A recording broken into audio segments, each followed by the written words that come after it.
Bonjour. Aujourd'hui, je vous propose de découvrir comment les rôles de pilote de drone et de cadreur sont nés ici au Québec. Et pour nous raconter cette histoire, nul autre que David Étienne du Rivage. En effet, David est l'un des rares téléopérateurs de drones au Québec à pouvoir se vanter de fournir régulièrement de l'imagerie aérienne au géant mondial du drone DJI. Il travaille également avec de nombreuses téléséries québécoises et, plus récemment, il fournit des images également à des productions cinématographiques. Peu de gens le savent, mais au début de l'histoire de Copter Images se trouvaient 4 hommes visionnaires et courageux. Parmi eux, David Étienne du Rivage. Bien qu'il ne fasse plus partie de l'entreprise depuis 2014, il demeure néanmoins un acteur et un témoin privilégié de la grande épopée de la conquête du ciel québécois par les drones. Les drones, avant même que les drones arrivent, j'avais une passion pour tout ce qui volait. Mais avant même d'avoir cette passion-là, c'est ça, c'était vraiment les choses qui volent. T'sais. Par exemple, au début, j'ai acheté des avions téléguidés. On appelle ça des foamy. Donc, c'est des avions en styromousse. Puis la GoPro n'existait même pas dans ce temps-là. Donc, ça fait plusieurs années. Quand ça m'a frappé, à l'époque, j'étais producteur pour la télévision. Et quand ça m'a frappé, c'était dans le Vieux-Port, à Montréal. Et il y avait un petit kiosque avec des gens qui vendaient des cossins. Puis il y avait un gars qui vendait un petit hélicoptère, pas plus gros que ça. C'est un petit hélicoptère coaxial. Donc, il n'y a pas de rotor de queue. Là, je voyais ça voler, je le voyais se promener avec ça, puis je dis, mon Dieu, c'est donc bien stable. Je pense que c'est là que j'ai découvert la miniaturisation des composantes, accéléromètre, par exemple, boussole, GPS et tout ce type d'engins-là. Mais je pense que c'était vraiment au niveau des accéléromètres qui faisaient en sorte que c'était stable. Puis en étant producteur de télé, j'ai comme allumé, j'ai dit, ça, c'est l'avenir. Peut-être en 2001, 2002. À peu près, donc ça fait plusieurs années, C'est officiel que j'ai acheté ça, donc ma blonde, elle dit, bon, un 100$ de dépenser là. Dieu sait que j'ai dépensé de l'argent depuis ce temps-là, Mais en ayant découvert ça, ben après ça, ça a été à la recherche des composantes caméra miniaturisée. Donc là est partie la passion d'essayer de trouver dans des boutiques de sécurité des caméras sur des crayons. Parce qu'à l'époque, on venait juste de commencer à avoir des caméras sans cassette, tu vois le genre. Donc, ayant trouvé ce type de petite caméra-là, j'ai découvert une autre personne qui venait de Sainte-Julie, qui lui était le vrai précurseur, qui a vraiment influencé le monde du radiocommandé avec caméra au niveau international. Parce que avant même qu'il y ait des avions téléguidés à batterie, puis ça fait longtemps, c'est des avions à gaz. Lui avait réussi à trouver des transmetteurs, 900 MHz, qu'il pouvait installer avec des caméras, des petites caméras de surveillance. Puis il s'était patenté un casque, un casque de construction, avec un système de lunettes, avec une retransmission vidéo. Donc c'est à l'époque, là, puis je dirais qu'il a influencé le monde. Ensuite de ça, j'ai parti une émission de télévision, ça coûte trop cher. Ça coûte trop cher de m'acheter tout ce matériel-là, pour pouvoir évoluer dans ma passion. Je dirais un foamy dans le temps, c'était peut-être avec le moteur, avec les cerveaux, il fallait tout bâtir. Et ça coûtait peut-être, je ne sais pas moi, 600, 700$ pour avoir quelque chose de pas mal complet. Mais le problème, c'était que quand tu envoyais la machine, quand tu envoyais l'avion, souvent, ce qui arrivait, c'est que tu perdais l'image. Donc, on avait un petit moniteur ou quelque chose dans le genre. Mais au début, on n'avait pas nécessairement de transmission. Ce qu'on faisait, c'est on envoyait le drone, pas le drone, mais l'avion, puis on atterrissait, puis après ça, on regardait les images. Puis si on avait comme, genre, 7 secondes de bon et de stable, c'était vraiment très hot. Tu comprends? On était très, très, très contents. Puis on pouvait utiliser ça, tu sais. Puis moi, le but, c'était de développer ça pour pouvoir l'utiliser dans mes propres shows de télé, tu sais. Donc, j'ai parti une émission de télévision à l'époque qui s'appelait Radioactif. Je dis, ça, c'était à RDS, en 2003. 2003-2004, je pense. Donc, c'était une émission, j'avais réussi à créer, pas un buzz, mais une émission qui parlait du radiocommandé, mais plus sportif, tu sais. C'est là que j'avais découvert, par exemple, les compétitions d'hélicoptères de haute voltige, tu sais.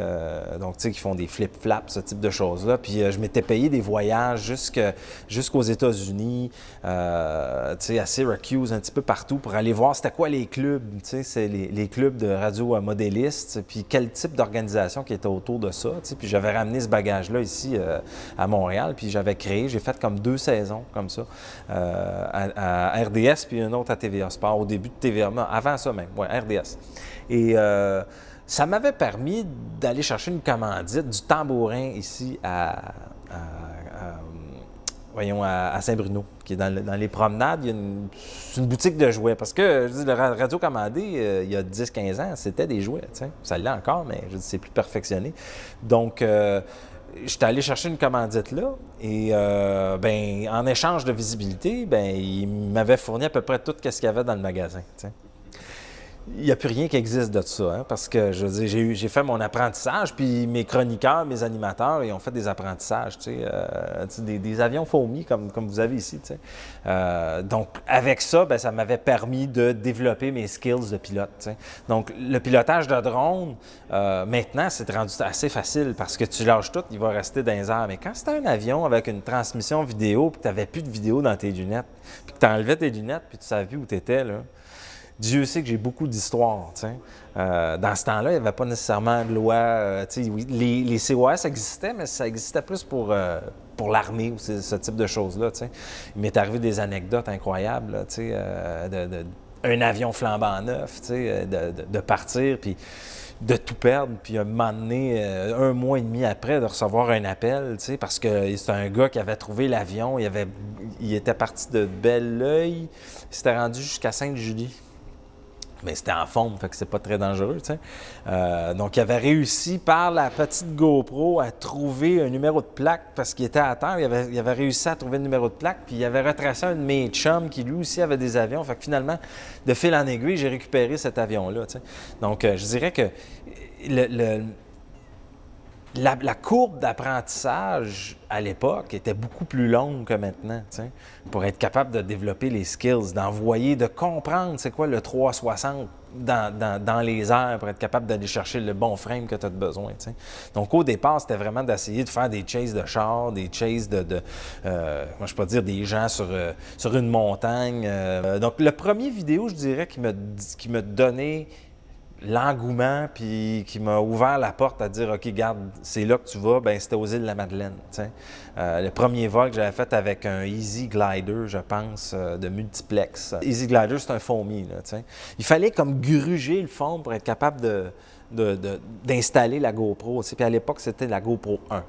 Donc, c'était vraiment comme très basic, tu sais. Donc, avec la GoPro, on installait ça là-dessus, puis là, on lançait l'avion comme ça. Il n'y avait pas de train d'atterrissage, rien. On mettait du gaz, on la lançait, puis après ça, bien, on faisait les images qu'on pouvait, puis, tu sais, avec une retransmission assez choppy, tu sais. On était capable d'aller chercher peut-être, dans une journée de tournage, un 15 minutes de bonne shot, s'il ne ventait pas trop, tu sais. Donc, en ayant ça, et le background que j'avais au niveau producteur, au niveau production télévisuelle, dans le milieu que j'étais en mesure de montrer ces images-là à plusieurs producteurs, à plusieurs autres collègues, puis leur dire « Regarde, c'est l'avenir, ça fonctionne ». C'est là que les premiers contrats sont rentrés en ligne de compte. T'sais, par exemple, à un moment donné, on dit « Bon, bien, viens-t'en, on s'en va 3 semaines en Mongolie pour shooter une course de chevaux. » Wow! Payé et tout, tu sais, avec cette technologie-là. Je dis, let's go, tu sais. Faire le tour des Caraïbes, tu sais, ça a été les premiers contrats, tu sais. Mais je n'étais pas tout seul au Québec. On était peut-être 2-3. Donc, ensuite de ça, quand j'ai réussi à monter ça, ça a été le premier vidéo, tu sais. Donc, ça a été très populaire aux îles de la Madeleine. Il est encore en ligne, puis les gens, je ne sais pas à combien de vues je suis rendu, mais c'était exceptionnel parce que, tu sais, je volais dans de la brume avec les falaises. C'était... wow! C'était vraiment comme, OK, c'est le début d'une nouvelle technologie. Puis ensuite de ça, ben j'ai fait faire ma toilette à la maison par un tripeux, tu sais, un gars qui faisait de la construction. Et quand il me voyait travailler avec ce type d'engin-là, ben il a dit, gars, moi, je vais lâcher ça, tu sais, je vais lâcher la construction, puis je tripe trop, je vais te donner un coup de main, tu sais. Et c'est comme ça qu'on a fondé Copter Image. DJI n'était pas là encore. En fait, DJI avait déjà, il y avait le Flame, qui était un système de stabilisation pour les hélicoptères téléguidés conventionnels, tu sais, qui coûtaient les yeux de la tête. Tu sais.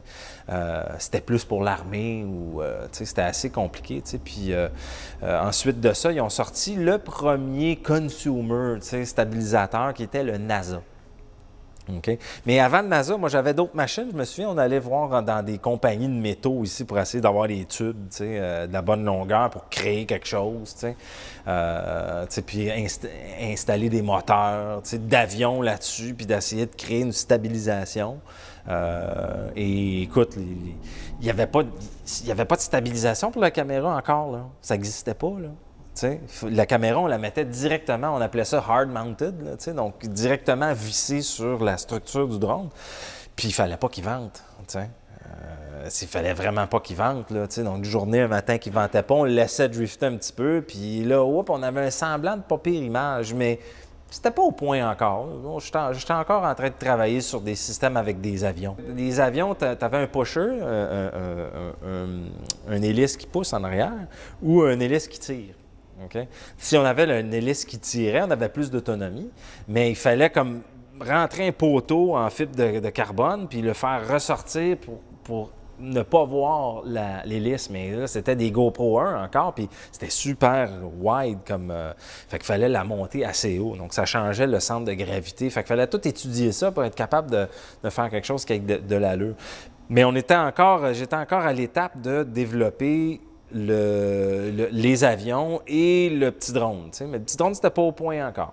Parce qu'il n'y avait pas juste le fait que tu étais vissé sur la structure, c'est que à cause de la vibration des moteurs, bien, on appelle ça du jello. Ça faisait du jello dans l'image. T'sais. Mais tout ça, on avait la même problématique à travers le monde. T'sais. Mais c'est là que ça a commencé, les contacts. Facebook n'existait même pas encore. T'sais.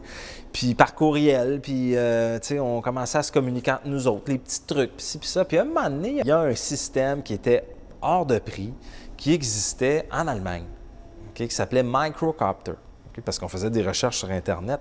Ça existe-tu des drones qui marchent bien, t'sais? Et ça s'appelait Microcopter, c'était des octos, des hexas ou des quads qui étaient fabriqués avec un système de stabilisation, avec tout ce qui existe à l'heure actuelle, comme les waypoints, par exemple. Il y avait les Follow Me. Ils ont inventé aussi des systèmes de stabilisation de caméras. Ils étaient tous déjà là, les Allemands, mais c'était hors de prix. Puis ça prenait beaucoup de batterie aussi, donc c'était très, très, très cher. Donc, inévitablement, je me suis lancé là-dedans, puis j'en ai acheté un, 15-20 000.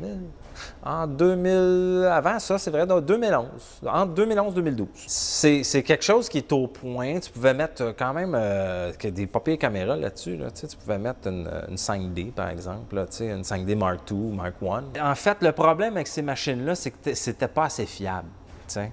Dieu sait qu'on a fait des choses exceptionnelles avec ça. J'étais allé en Mongolie, j'ai fait le tour de la planète avec ça quand même. Là, mais c'est quand que la batterie manquait et que tu n'avais pas le bon signal pour savoir où tu étais rendu au niveau de ta batterie, bien, il tombait comme une roche. T'sais. C'est là que ça a commencé au niveau dans le domaine professionnel. Tout le monde a sauté là-dessus, mais à cause des problèmes électroniques, bien, c'est là que comment je pourrais dire, la mauvaise réputation des drones a fait très mal. Puis ça a duré au moins 5-6 ans à cause de cette technologie-là, jusqu'à temps que DJI reprenne la pôle. Okay? Parce qu'il y avait ces problèmes-là. Ici même, on a essayé la machine puis on l'a crashé dans le champ là, avec un gros Kodak. Puis, c'était de l'essai-erreur, essai-erreur.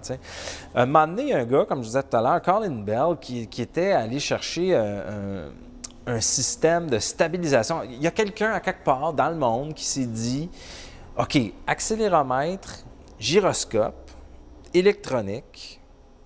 Il a ouvert un vidéotape, OK? Puis il a regardé dedans, puis il a vu un moteur sans brosse, un brushless qu'on appelle. Donc, tous les moteurs qu'on utilise sur les drones, c'est des brushless. Et il a dit, bon, mais si je suis capable d'envoyer un signal au moteur du VHS, OK? C'est un moteur qui roule dedans, là. D'y dire, OK, je te cue, va-t'en à 10, 36, 48, 52. Puis qui s'en va exactement à la même place. Puis qu'après ça, je lui donne une autre ligne de commande, puis il va s'en aller à 10, 46, 28, 47. Puis qu'il va être capable de faire une ligne de commande, se promener. Il dit, si je branche l'accéléromètre puis le gyroscope là-dessus, puis que j'ai dit, je veux que tu gardes la ligne d'horizon, ça a été le game changer international au niveau des drones. C'est ça qui a tout changé. La stabilisation des caméras. Okay? C'est là que c'est parti. Okay? Puis ça, c'est je pense, un Suédois ou... comment il s'appelait? Pete Moss? Non, ça, c'est d'autres choses. Je ne me souviens pas de son nom. Mais Alex Moss, exactement. Alex Moss, ça a été l'inventeur, je dirais, le précurseur. Colin Bell, aux États-Unis, a repris ça et s'est associé avec il n'était pas géant encore, mais ça commençait, d'un nom que tout le monde connaît, qui s'appelle DJI. Et c'est là qu'ils ont sorti la première gimbal, la nacelle, comment qu'on l'appelait donc? La fameuse Zenmuse. La première Zenmuse, okay, était pour une Sony Nex 7. Okay? Et tu en avais un autre aussi pour la 5D. Mais Nex 7 a sorti en premier. Quand ils ont sorti cette nacelle-là, c'était après leur premier gros drone, qui était le S800. Ça a été vite, là. On est en 2012, là. On a dit, wow, OK, voilà, on a ce qu'il faut pour faire ça d'une façon big, puis on va faire du cinéma, de la pub, puis on s'est tous lancés là-dedans. On était peut-être 2-3 au Québec, puis moi, je pense que j'ai été chanceux parce que j'ai réussi à démontrer l'efficacité de la fameuse Zenmuse. Avant les autres, puis là, on était capable vraiment de créer des images qui sortaient de l'ordinaire puis qui étaient vraiment stables, puis que là, wow, t'sais. Et c'est là que je suis allé chercher plusieurs contrats qui m'ont positionné par rapport aux autres. Entrée principale à Radio-Canada, ça fait longtemps, c'était encore en ondes. Il y avait en mode Salvaille, l'ouverture dans mode Salvaille, l'épicerie à Radio-Canada, plein d'autres contrats comme ça. T'sais, on chargeait des peanuts, là, on allait là-bas, puis des fois, on proposait nos services gratuitement juste pour montrer que ça fonctionnait. T'sais. Puis je dirais que pendant un an, là, j'ai fait pas mal, énormément de choses avec cette caméra-là, qui était la Nex 7, la Sony Nex 7, qui était... Mine de rien, c'était du HD, mais je dis, c'était quand même très beau. T'sais. Puis au début, tout le wow de DJI, c'était Colin Bell, avec, je me souviens pas du nom du propriétaire en Chine, mais c'était plus conservateur leur affaire. Là, puis quand ils ont sorti le S800 avec la Zenmuse, ben regarde, lui aussi il a poussé énormément. T'sais. Puis bon, comme toute belle compagnie chinoise où le gouvernement détient obligatoirement 51 % de l'entreprise, ben ils ont dit, regarde, tu as fait ton argent, c'est beau, tu peux disposer. T'sais.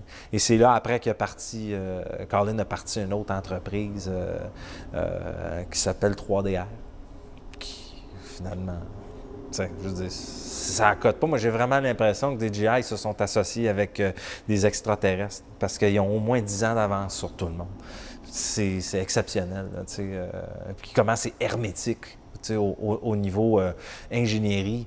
Je suis très près d'eux autres. Puis même ceux qui sont très près d'eux autres, il n'y a pas de fuite. Mais là, quand la gimbal a sorti la première Zenmuse, l'industrie, le début d'industrie de drone avait déjà eu un gros coup dur, à cause de microcoptères. Il y a eu énormément d'accidents à travers le monde. Il est arrivé, je dirais, 80 % des accidents, ça a été fait avec des microcoptères. Tu en as un en bas, ici. En fait, c'est un Cinestar, mais je dis le système, le contrôleur de vol était de microcopter. Puis après ça, ben c'est ça. Quand DJI est arrivé avec le fameux NASA, le Wukong, toutes ces plateformes-là, ben là, c'était fiable. C'était beaucoup plus fiable. Pas encore à 100 % parce que il y a eu on appelait ça des fly-away, des échappés. Bon, ça, c'est arrivé. Tu en as eu? Non, jamais. Oui, une fois. Raconte-moi. Oui. C'est d'ailleurs dans le cours. C'est drôle parce que des fois, je fais des refresh, comment on dit ça en français, des perfectionnements. Au moins une fois par année, au CQFA, je vais refaire des tests. Je vais rechecker ça. Puis il y a des exemples qui me citent dedans sans me nommer au niveau des accidents ou de certaines choses. Oui, ça m'est arrivé en ville, à Montréal, un petit peu partout. Tous les pilotes qui commencent, c'est normal de scraper une machine ou deux ou trois ou quatre. Là. Je me souviens au début, j'étais allé au Pérou avec le fameux S800. Écoute, c'est une grosse machine, là. S800, là, c'est quand même assez gros, t'sais. Puis moi, dans ma tête, je ne pilotais qu'en FPV. Je pilotais avec des lunettes, moi. C'est comme piloter un heavy lifter avec des lunettes. Voyons, tu fais jamais ça, tu sais. Et j'envoyais ça à très loin, tu sais. J'ai fait des expériences. Je te dirais que, il n'y avait pas de loi, là. Il n'y avait pas... Tu faisais bien ce que tu voulais. J'avais des assurances, évidemment, tu sais. Mais en ayant créé Copter, puis en expérimentant tout ce type de choses-là, j'étais en mesure de voir où étaient les limites, tu sais. Vu que j'étais un des premiers, je me disais, OK, j'ai essayé ça, ça ne marche pas, OK, on va prendre ça en note, tu sais. À ne pas faire, à ne pas faire, à ne pas faire. Donc, la liste d'à ne pas faire, je les ai toutes faites. T'sais. Maintenant, c'est ça qui arrive avec les nouveaux pilotes. Ils vont acheter ça au magasin, puis ils vont faire comme j'ai fait il y a 10 ans. T'sais. Mais maintenant, il y a des lois. Maintenant, il y a un apprentissage, une courbe d'apprentissage qui a été faite, donc que je fais partie, puis qu'il faut enseigner aux gens, là, selon moi. Là, qu'est-ce que c'est le prochain pas? C'est le positionnement a duré, je dirais, 2 ou 3 ans encore. T'sais. Mais ce qui est arrivé, une des choses vraiment intéressantes qui est arrivée, c'est que j'ai tellement fait plein d'images, que ça s'est su à Shenzhen, en Chine. OK. Et c'est là qu'à un moment donné, j'ai reçu un courriel, puis on commençait à développer une belle relation avec DJI, carrément, et c'est là qu'ils m'ont dit, regarde, nous autres, on cherche des gens qui vont nous fournir des images. On veut avoir 10 minutes d'images par mois. En échange, on vous fournit de l'équipement. Où est-ce que je sais? Exactement. Donc, c'est ça. J'ai commencé à développer avec DJI plusieurs images. Puis en échange, ils m'ont donné un S1000 avec un autre gimbal qui était pour la GH4. Là, on commence. Là, on commence. C'est drôle parce qu'en ce moment, je suis en train de dérocher toutes les shots que j'ai faites depuis plusieurs années. Puis il y a eu comme un espace-temps où quand l'Inspire One est sorti avec la petite caméra, j'ai 1 an de stock shot que je mets au vidange parce que ça accote pas la GH4. La GH4 est encore bonne à l'heure actuelle. Quand j'ai eu ça avec la GH4, là, ça a été le pas, tout ce qui était télévision, HD, c'était beau. J'avais des contrats qui rentraient, mais la prochaine étape, la prochaine marche, c'était comme la grosse publicité ou le cinéma. Eux autres ne voulaient rien savoir de ce Kodak-là, de cette caméra-là. Eux autres voulaient avoir une machine où on était capable de lever, par exemple, une Red ou une Arri Alexa, donc des caméras de cinéma. Tous les films que vous voyez à la télévision, il y a 15 ans, c'était en 35 mm, donc c'était du film. Il y a peut-être 10-15 ans, il y a eu le transfert au niveau digital. Okay? Et là, c'est des caméras qui peuvent valoir jusqu'à 200 000 des caméras de cinéma. Là. Donc, tous les films que vous voyez au cinéma, en général, c'est fait avec la Arri Alexa ou la Red Epic ou, comment je pourrais dire, il y a certaines Sony, il y a Varicam aussi, ça, c'est Panasonic, mais c'est des grosses caméras de cinéma. Donc, eux autres, ils veulent qu'on lève ça. Okay? Mais nous autres, on arrive avec nos petites caméras à jouets qui font de la belle télévision. mais en cinéma, c'est impossible. C'est pas compatible, tu sais. Je veux dire, ça sera pas beau à l'écran, tu sais. Donc, mais quand la GH4 a sorti, là, ça a commencé à... c'est intéressant, tu sais. Ah, OK. Bon, ouais, c'est ça. Tu sais, comme là, j'ai fait un premier film, Wait Until It Comes, tu sais, qu'est-ce que j'ai fait d'autre? Des publicités un petit peu plus high-end, un petit peu plus haut de gamme, tu sais. Mais encore là, c'était pas ça, tu sais. Les directeurs photo, ils voulaient la vraie affaire. Et c'est là qu'est arrivé le moment où il y a eu des gros drones qui sont sortis. OK? Ça, c'était en 2013, 2014, je te dirais, là, où il y a eu les Griffon aux États-Unis, Free Fly aux États-Unis aussi, qui ont sorti des gros porteurs, être capables de lever jusqu'à 30, 40 livres. T'sais. C'est bien beau tout ça, mais il y en a peut-être une dizaine dans le fleuve, c'est à Montréal. T'sais. Pourquoi? Parce que, je veux dire, il n'y avait pas la transmission. Tous les directeurs photo veulent avoir le contrôle à 100% de la lentille. Juste la lentille que tu vas installer sur ce type de caméra-là, c'est une hypothèque. Là. C'est pas compliqué. Là. Donc, ça prend des assurances. Et de lever ça, c'est comme...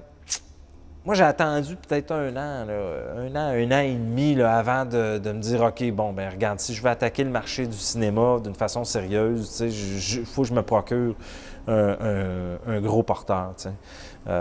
Mais je savais que l'avenir n'était pas là. L'avenir était vraiment la miniaturisation, puis je savais que DJI s'en allait là.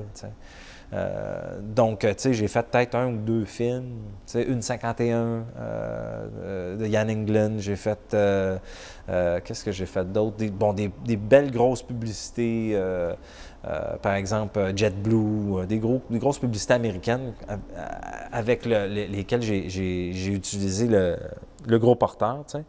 Mais c'est tellement stressant, c'est tellement... Écoute, ça pèse 50 livres, 60, 100 livres, là, tu sais, ce que tu vas envoyer. Puis ce que les réalisateurs te demandent, ils n'ont aucune idée des limitations que tu peux avoir avec ce type de machine-là. Donc, tu sais, puis c'est pas au point, même encore là, tu sais, je dis, tu vas faire des images, mais tu sais, ça va, tu sais, c'est pesant, c'est pas au point. La transmission, là, ci, ça, tu sais. Puis après ça, ben, en post-production, ben, tu vas être obligé de mettre des sous pour stabiliser tout ça quand tu es capable d'arriver avec une machine plus petite. Avec une solution peut-être moins haut de gamme, mais que tu vas être capable de donner quelque chose qu'ils vont pouvoir utiliser tout de suite, sans aller en post-production. Donc, ça revenait au même. Donc, je dirais qu'il y a eu... Ça a duré, je dirais, une saison avec le gros porteur, jusqu'à temps que DJI sorte un autre type de caméra qui s'appelait la X5R. C'est vrai que quand ils ont sorti la X5... Wow, on peut changer les lentilles, tu sais, mais au bout du compte, je regarde les images, je me dis, arc, c'était pas ça non plus, parce que c'est toute une question d'encodage, tu sais. Fait que, écoute, c'était des histoires d'horreur, écoute, une après l'autre, des essais-erreurs, une après l'autre, tu sais. Tu sais, je peux vraiment considérer que je fais partie de ceux qui ont comme... débroussailler puis taper à trail là, dans ce milieu-là. Avec d'autres collègues ici là, au Québec, mais je dirais, en tout cas, il n'y en a pas gros qui sont encore là, je dirais. T'sais.